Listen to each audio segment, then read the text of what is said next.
तो अनुच्छेद लेखन यानी कि अनुच्छेद को लिखना भाई बहुत इजी है, सबसे ज़्यादा इजी काम है अनुच्छेद लेखन। आपको कुछ भी दिक्कत नहीं आएगी अगर तुम इस वीडियो में एंड तक बने हो। नया चैनल देख करके, सब्सक्राइबर कम देख करके, व्यूज़ कम देख करके ये मत सोचना कि यार कहीं कंटेंट ऐसा हो, नहीं, कुछ भी कंटेंट ऐसा नहीं है, बहुत ही बेस्ट कंटेंट है, बहुत ही बेस्ट कंटेंट है। तुम खुश हो जाओगे मेरे भाई, क्योंकि क्लास 10 में भी हम लोग एक साथ रहेंगे। अगर तुम मेरे साथ क्लास 10 तक हो, क्लास 9 के अगर आप लोग स्टूडेंट हो, तो मेरी आप लोगों से रिक्वेस्ट है कि एंड तक बने रहो। बहुत ही शॉर्ट में तुम्हारा सारा का सारा अनुच्छेद लेखन कंप्लीट हो जाएगा, कंप्लीट हो जाएगा। तो स्टार्ट करेंगे इस वीडियो को बिना टाइम वेस्ट करे। तो अनुच्छेद लेखन के अंदर कुछ पॉइंट्स है जिनका तुम्हें अच्छे से फोकस करना है। उसके बाद अनुच्छेद लेखन कंप्लीट है। इसके अंदर ऐसा तुम्हें नहीं है कि इंग्लिश बनानी आनी चाहिए। इंग्लिश के अंदर दिक्कत होती है, is, am, are, the, why, was, इन सब का यूज कहाँ करेंगे यार, कैसे कैसे यूज करना है, कहाँ पे लगा। इसके अंदर क्या है, मैं कल खाना खाने गया था, उसके बाद मैंने कैरम खेल लिया, उसके साथ मैंने ये कर लिया, वो कर लिया। तुम्हें हिंदी भाषा भाई बोलते हैं हम लोग, मैं तुम्हें समझा हिंदी भाषा में रहा हूँ। तो हिंदी तो यार बहुत ही ईजी है, तुम्हें बनाना आना चाहिए। बट ये पॉइंट्स का अगर तुम ध्यान रखोगे तो मार्क्स नहीं कटेंगे, क्योंकि बनाना आता है लेकिन सीरियल वाइज कैसे लिखना है वो तुम्हें पता होना चाहिए। सबसे पहला जो इंपॉर्टेंट पॉइंट है वो है तुम्हारा रूपरेखा संकेत बिंदु, यानी कि टाइटल। अगर तुम्हें मान लो पढ़ाई के ऊपर दिया गया है, तुम पढ़ाई का ना लिख करके तुम लिख करके आ रहे हो स्कूल गई सांस, बहू गई सांस, जो भी है, मतलब ऐसा गलत टाइटल नहीं लिखना। तुम्हें लिखना है पढ़ाई का महत्व। अगर पढ़ाई के ऊपर टॉपिक है, कुछ भी है, तो पढ़ाई के लेकर के, बच्चों के ऊपर लेकर के है, तो तुम उस टाइप का टाइटल तुम्हें लिखना है जो कि अप्रोप्रिएट हो। ना कि तुम्हें कुछ भी दिया गया तुम भोजपुरी फिल्म का एकदम टाइटल लिख करके आ रहे हो, ऐसा कुछ नहीं करना तुम्हें। सबसे पहला पॉइंट है। उसके बाद यहाँ पे दूसरा जो पॉइंट है, अनुच्छेद में विषय किसी एक पक्ष का वर्णन करें, मतलब कि विषय, ये सबसे ज़्यादा इंपॉर्टेंट लगता है। तुम्हें अगर मान लो किसी समय के ऊपर दिया गया है, या फिर तुम्हें यहाँ पे मान लो पढ़ाई के ऊपर दिया गया है, तुम पढ़ाई से भटक करके कह रहे हो कि यार पढ़ाई तुम बनाए जा रहे हो कुछ और ही, विषय तुमने बदल लिया। पढ़ाई के ऊपर दिया गया था, तुमने बना लिया, उसके बाद उसकी शादी हो गई पढ़ाई करते करते, उसके बाद उसने एक लड़की से वो कर ली। ये सब फालतू नहीं, तुम्हें पढ़ाई की महत्वता बताने के लिए दिया गया, ना कि फालतू की महत्वता।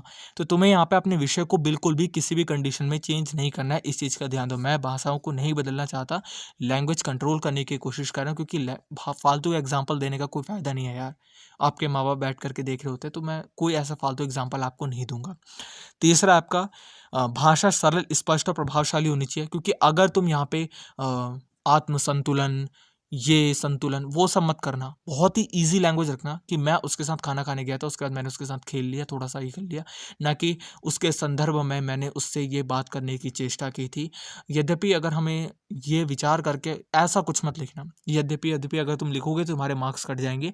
सिंपल और ईजी लैंग्वेज का यूज़ करना, और ये सबसे ज़्यादा इंपॉर्टेंट भी है। एक ही बात को बार बार मत दोहराना। जैसे मान लो पढ़ाई करनी चाहिए, पढ़ाई बहुत ज़रूरी है, पढ़ाई करने से पढ़ाई होती है, पढ़ाई करते हुए बच्चा जो है पढ़ाई कर लेता है, ऐसा नहीं। एक ही सब्जेक्ट को, एक ही टॉपिक को तुम्हें बार बार रिपीट नहीं करना। इस चीज़ का भी तुम्हें अच्छे से ध्यान देना है। ये तुम्हारा अनुच्छेद लेखन के अंदर काफ़ी ज़्यादा इंपॉर्टेंट है। इसके बाद आता है तुम्हारा अनावश्यक विस्तार से बचे। हाँ, ये भी बहुत इंपॉर्टेंट है। मतलब कि तुम्हें लिया गया है कि 100 वर्ड, 150 वर्ड, 200 वर्ड के अंदर तुम्हें लिखना है। तुम यहाँ पे सोचते हो मैं शाहरुख खान हूँ, मैं सलमान खान हूँ, मैं तो बढ़ाऊंगा फिल्म को, मुझे नहीं पता।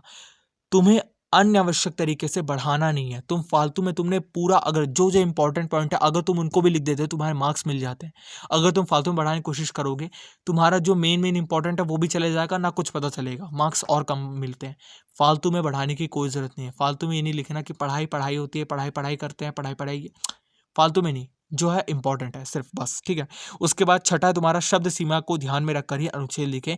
200 वर्ड, 250 वर्ड, इससे आगे बढ़ने की कोशिश ना करें। सोचिए कि इसके अंदर ही मैं बेस्ट से बेस्ट टाइटल लिखने की कोशिश करूं और बेस्ट से बेस्ट लिख करके आऊं। ये तुम्हारा मेन फोकस होना चाहिए। लास्ट है तुम्हारा 7वां पॉइंट, पूरे अनुच्छेद में एक रूपता होनी चाहिए। मतलब ऐसा नहीं होना चाहिए कोई विषय अलग लगे। बस वही मैंने आपको बता दिया अभी।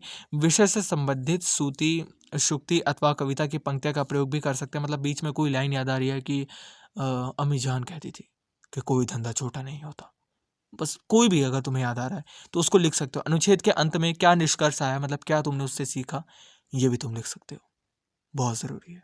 तो यहाँ पे इस वीडियो को एंड करते हैं। तो अगर